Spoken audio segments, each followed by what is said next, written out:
Hi, my name is Sean Kelly. I'm a second-year GI fellow at UW. My department is gastroenterology, and I have a specific focus on liver disease. I plan to be a transplant hepatologist within the next 2 years.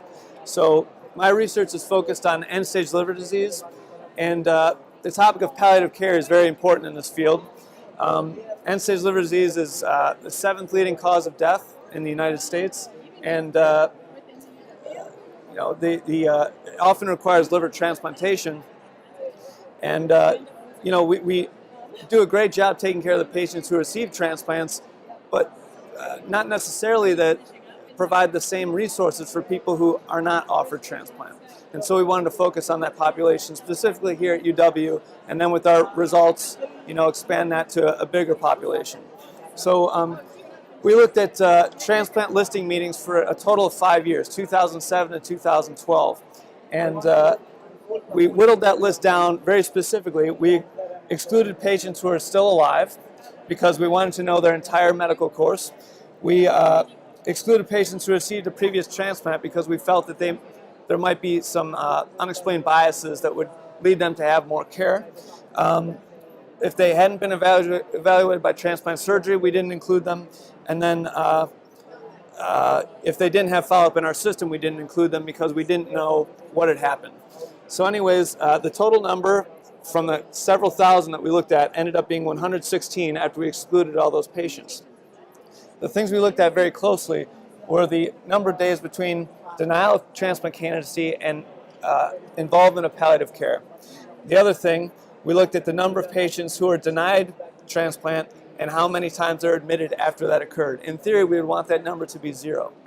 So using these graphs, the lower the number, the better. So in 2007, there was 100 days between when a patient was denied transplant and palliative care got involved. The best number occurred in 2012, only 32 days in that time. And then number of patients, percentage of admissions after denial.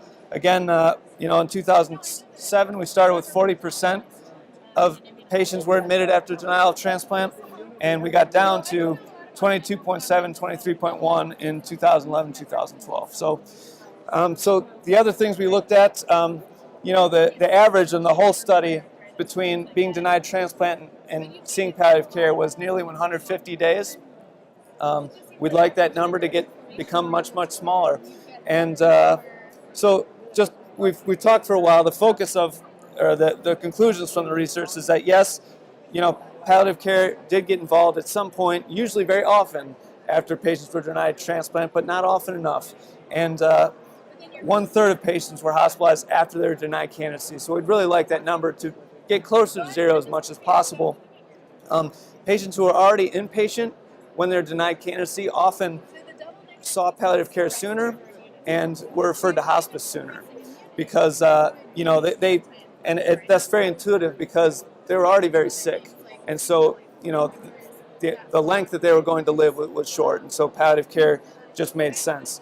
So also we looked at how many patients received therapy for hepatocellular carcinoma, which often occurs in the setting of cirrhosis. Only 25% of patients had, so we'd like that number to get much, much higher if possible. Lastly, we saw a trend in 2011, 2012 that we were doing a better job, shorter times between denial and palliative care, and fewer admissions after denial.